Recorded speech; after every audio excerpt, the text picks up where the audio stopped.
Aujourd'hui, nouveau concept de vidéo où nous allons décrypter ensemble une séance d'entraînement d'un grand coach européen.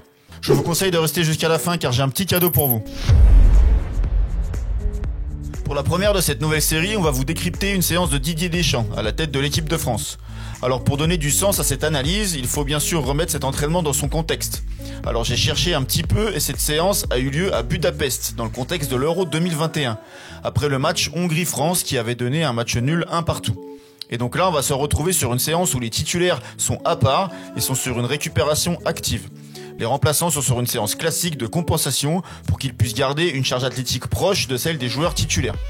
La structure de la séance est très simple. Échauffement, travail de finition, banni à 7 contre 7 et pour finir un travail intermittent sans ballon. Donc vraiment une séance très classique que vous pouvez utiliser dans votre contexte même si vous êtes sur un niveau de pratique district. Petit rappel sur le staff de l'équipe de France, un staff terrain assez restreint avec donc Didier Deschamps en entraîneur numéro 1 qui sur cette séance sera plus là en tant qu'observateur pour vérifier que tout se passe comme il l'entend. Guy Stéphane, adjoint principal, c'est lui que l'on va observer car il va animer la séance du début à la fin. Vous avez aussi Cyril Moine, préparateur athlétique, qui s'occupera du travail intermittent et des titulaires, et Franck Raviot, entraîneur des gardiens de but, qui gérera les gardiens tout au long de l'entraînement. Donc sur cette séance, Stéphane va coacher 12 joueurs de champ et 2 gardiens de but. On démarre donc avec l'échauffement et un travail très classique de gamme athlétique. 2 colonnes, des mouvements athlétiques que vous avez tous l'habitude de faire. Je vais passer assez rapidement sur cette partie mais ça me semblait intéressant de vous le montrer car souvent on se triture le cerveau pour les échauffements et vous voyez que même les staffs des plus grandes équipes du monde font parfois des choses très simples. En parallèle, les gardiens font un échauffement spécifique avec Franck Raviot, mais les images ne s'attardent quasiment pas dessus, je ne peux donc pas vous dire le travail qui est réalisé. Après le travail de gamme, ils enchaînent sur des étirements activo-dynamiques, puis un taureau à 4 contre 2 sur une surface d'environ 6 mètres par 6. Là en revanche, faites attention si vous voulez le faire dans votre club, je vous conseille de mettre au moins du 8 par 8 pour avoir une qualité d'enchaînement de passes correcte. Et enfin, ils terminent par des enchaînements de passes à vide, jeu court et jeu long. Travail technique sans opposition pour être prêt pour pouvoir enchaîner pour l'exercice de finition. Donc vous voyez, il s'agit d'un échauffement vraiment très simple que vous pouvez aisément mettre en place dans votre club. Ensuite, la partie 2 où Guy Stéphane va mettre en place un travail de finition. C'est pour moi la partie la plus intéressante. Alors le circuit est vraiment très simple et encore une fois, vous pouvez le mettre en place dans votre club. Les joueurs passent par 3, donc Stéphane a formé 4 trios de joueurs qui sont en compétition. Et donc on a un enchaînement de 3 passes. Une passe latérale, une course dans le dos, une passe en profondeur pour le joueur qui est passé dans le dos et un centre. Sur cette séquence, il y a pour moi 2 éléments très intéressants.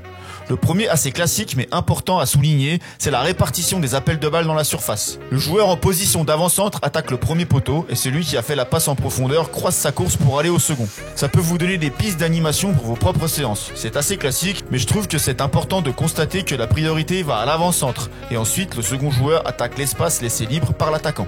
Le second élément intéressant à observer est que Stéphane intègre un travail de transition et de vitesse au travail technique. Regardez, après chaque frappe, les 3 joueurs doivent faire un sprint jusqu'à l'entrée de la surface. On entend même Stéphane animer à ce sujet en criant sprint après chaque frappe. Cela a pour objectif de se rapprocher du contexte où on aurait un attaquant qui vient de frapper au but et qui devrait se replacer très vite afin de ne pas pénaliser son équipe défensivement. Ce travail est hyper intéressant pour automatiser les bons comportements des joueurs offensifs après un échec face à la cage. Il est de plus très facile à mettre en place et je vous conseille donc de le réutiliser dans vos séances avec pourquoi pas un gage si les joueurs oublient de le faire. Toujours sur le même principe, Stéphane fait ensuite évoluer son circuit de passe en ajoutant un appui remise avant la passe latérale. La fin du circuit reste le même avec une course de dédoublement, une passe profonde et un centre.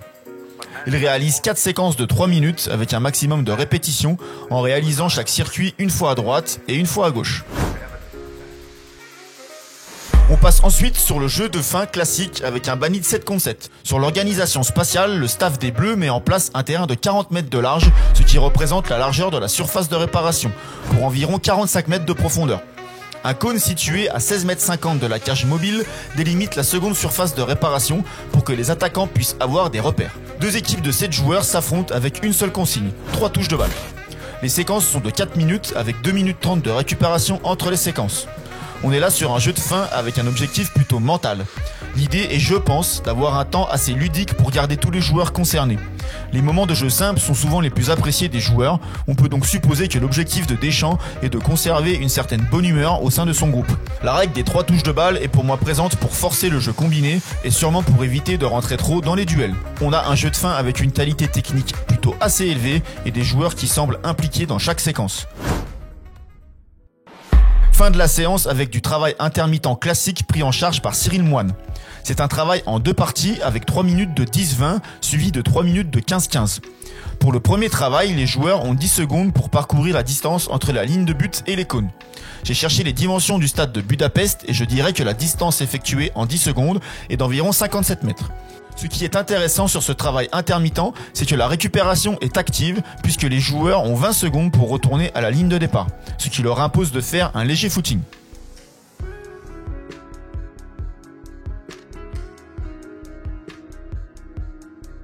Après cette première séquence, les joueurs enchaînent directement avec un travail de 15-15, où ils doivent parcourir une distance d'environ 85 mètres en 15 secondes. Ce travail d'enchaînement de course est plus classique puisque la récupération se fera à l'arrêt, sans course de footing.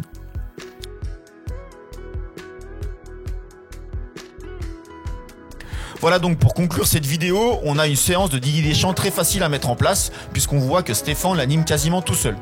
On retiendra la façon d'animer la finition en lien avec les transitions qui est pour moi un vrai plus sur cette séance d'entraînement et puis le côté assez ludique et sympa pour concerner tous les joueurs malgré une fin d'entraînement avec du travail intermittent. Je vous avais dit de rester jusqu'au bout pour un petit cadeau, et bien on y est. Vous allez pouvoir vous rendre dans la description pour télécharger la séance complète formalisée. On a repris la trame de nos manuels d'entraînement que je vous conseille d'acheter pour que votre saison soit réussie. Vous avez aussi tous les liens en description pour vous les procurer. À bientôt!